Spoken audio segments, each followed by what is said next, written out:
దీంట్లో పవన్ కళ్యాణ్ గారి పాత్ర, ఎందుకంటే మీరు సినిమాలో వేశారు, రాజకీయాల్లో ఉన్నారు, కొద్దిగా పవన్ కళ్యాణ్ గురించి స్టార్ట్ చేయాలనుకుంటున్నాను సార్. మీకు ఏమనిపిస్తుంది ఆయన యొక్క రోల్ మొత్తం? పవన్ కళ్యాణ్ గారు ఆయన ఒక సపరేట్ టైప్ ఆఫ్ మనిషి అండి.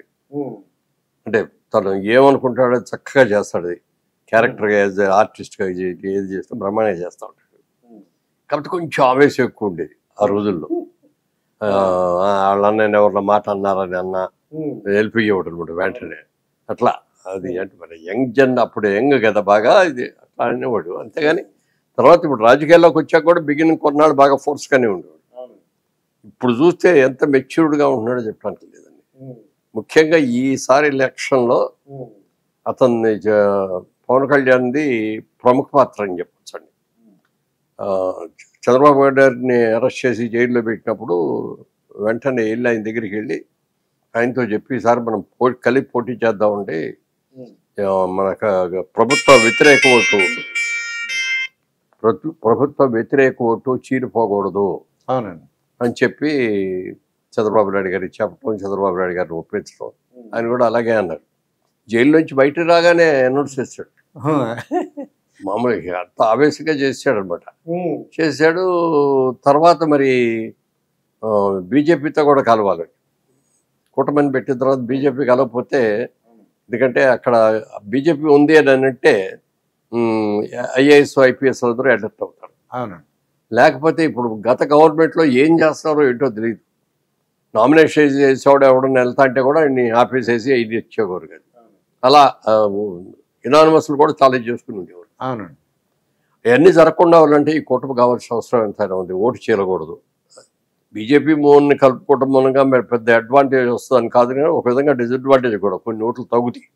అది లేకుండా కూడా ఎక్కువే వచ్చి ఉండేవి. అయితే అది ఉండటం మూలంగా భయపడిపోయారు, అందరూ అలర్ట్ అయ్యారు. అక్కడ బీజేపీ ఉంది, ప్రైమ్ మినిస్టర్ గారు కూడా మీటింగ్లు కాటికి వస్తున్నారు.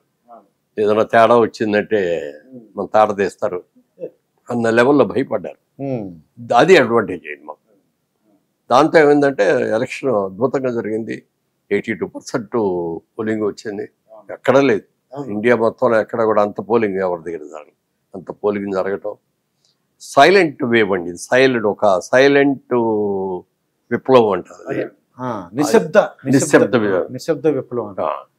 అది అంటే ఎవరికి వాళ్ళ లోపల మనసులో ఇదైపోయారు, బాధపడుతున్నారండి. ఈ 5 సంవత్సరాలుగా ఎన్ని రకాలుగా అన్ని వర్గాల వాళ్ళు, పెద్ద చిన్న అన్ని లేదు.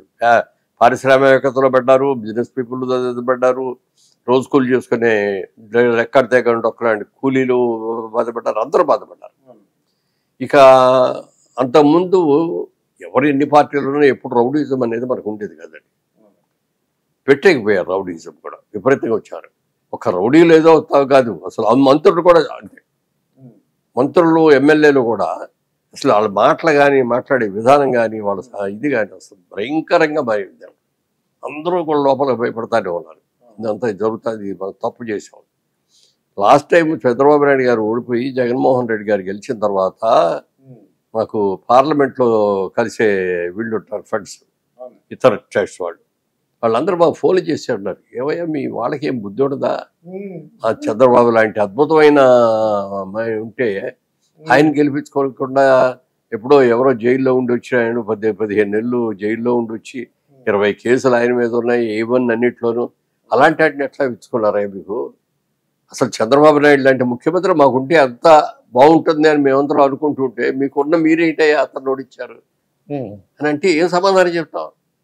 ఏమీ చెప్పలేకపోయాం. అది మన కర్మ అనుకున్నాం అంతే. అనుభవించాం, 5 ఏళ్ళు అనుభవించాం, మేము అనుభవించాం, అందరం. వీళ్ళు వాళ్ళు లేదు, ఏ వర్గానికి ఆ వర్గానికి అయింది. అభివృద్ధి లేకపోగా ఏ ముఖ్యమంత్రి అయినా కూడా రాష్ట్రాన్ని పరిపాలించడానికి వచ్చేటప్పుడు కొన్ని పద్ధతులు పెట్టుకోవాలి. జగన్మోహన్ రెడ్డి గారు రాజకీయాల్లోకి వచ్చిన తర్వాత ముఖ్యమంత్రి అయ్యే తర్వాత ఆయన ఫస్ట్ స్టేట్మెంట్ ఒకటి ఇచ్చారు. ఈ 6 నెలల లోపల ఆంధ్రప్రదేశ్ని భారతదేశంలోనే నెంబర్ 1 స్టేట్గా తీర్చిదిద్దుతాను, బెస్ట్ చీఫ్ మినిస్టర్గా నేను పేరు తెచ్చుకుంటాను, అలాగే ఈ రాష్ట్రాన్ని నేను 30 ఏళ్ళు, రాబోయే 30 ఏళ్ళు నేనే పరిపాలిస్తాను అని అన్నాడు. ఒక విధంగా నవ్వొచ్చినా నిజంగా అది కనుక చేస్తే చాలా బాగుంటుంది. ఒక యంగ్ ఎంటర్ప్రైనర్ లాగా వచ్చే వయసులో ఉన్న యుక్త వయసులో ఉన్న వ్యక్తి వచ్చాడు. నిజంగా అతనికి ఆ మనసులో ఆ భావనే ఉండి బెస్ట్ చీఫ్ మినిస్టర్గా పేరు తెచ్చుకొని 30 ఏళ్ళు పరిపాలన చేసే లెవెల్ తీసుకొని అభివృద్ధి చేస్తున్నట్టు అందరూ సంతోషించేవాళ్ళు. అవునండి. కానీ అసలు కన్స్ట్రక్టివ్ కంటే డిస్ట్రక్టివ్ ఎక్కువ. ప్రమాణ స్వీకారం చేయగానే మొదటి రోజు చేసిన పని ఏంటి? ప్రజావేదికను కూలగొట్టారు. ఇది వరకటి రోజుల్లో కన్స్ట్రక్షన్ అంటే సిమెంట్ పిల్లర్స్ వేసి ఎన్ని కట్టో ఇదొక పద్ధతి అండి.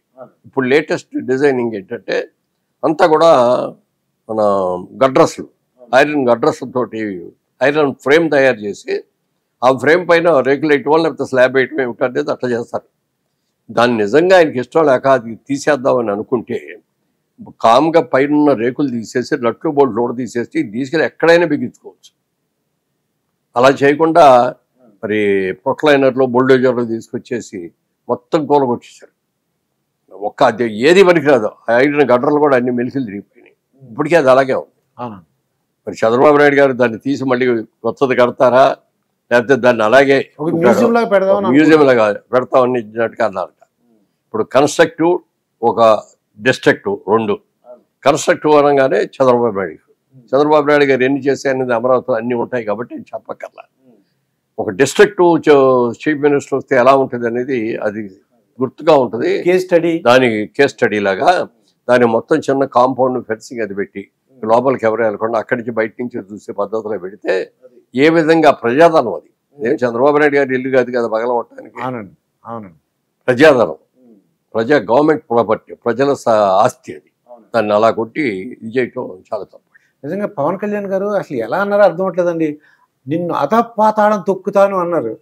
అది చాలా అందరికీ ఆశ్చర్యంగా ఉందండి. ఎలా ఊహించారు ఇలా అని చాలా ఆశ్చర్యంగా ఉందండి. అది అంటే ఊహించడం అని కాదు, బిగినింగ్ లో ఆవేశంగా అన్నమాట వాస్తవం. అయితే ఆఖరాఖరికి వచ్చాడు ఒక కన్స్ట్రక్టివ్ టాక్ తోటి మనం ఆవేశంగా పెడతాం, మనం ఒక్కడు ఉంటే గెలవలేము. లాస్ట్ టైం కూడా అదే జరిగింది. ఇవాళ మనం ఆ వ్యతిరేక ఓటుని మనం చీల్చామనుకోండి, నాకు కొన్ని పడతాయి, పీటీడీపీ కొన్ని పడతాయి, లేకపోతే బీజేపీ కొన్ని పడతాయి, కాంగ్రెస్ కొన్ని పడతాయి. దాని మూలంగా ఎవరో ఏం చేయలేం, మళ్ళీ అతనే వస్తాడు ముఖ్యమంత్రి. సో అది రాకుండా ఉండాలంటే మనం ఏం చేయాలి అని అనుకొని ఈ కూటమిని ఏర్పాటు చేసి కూటమి ద్వారా వచ్చాడు. అందుకని ఈ ఎలక్షన్లో అతని పార్టీ చాలా ఉంది. కూటమిని ఏర్పాటు చేయటం కానీ చక్కగా అసలు ఆయనకి సీట్లు అప్పుడు సీటు పంపకంలో 21 సీట్లే ఇచ్చారు. 20 కాదు, అంతకుముందు ఎక్కువ ఇచ్చారు. ముందు 22 ఇచ్చారు, కొద్దిగా తగ్గించుకున్నారు 21 ఇచ్చారు. దాంట్లో మళ్ళీ పార్లమెంట్ సీట్లు వాళ్ళకి కావాలంటే మళ్ళీ బీజేపీకి ఇచ్చారు. అవి కూడా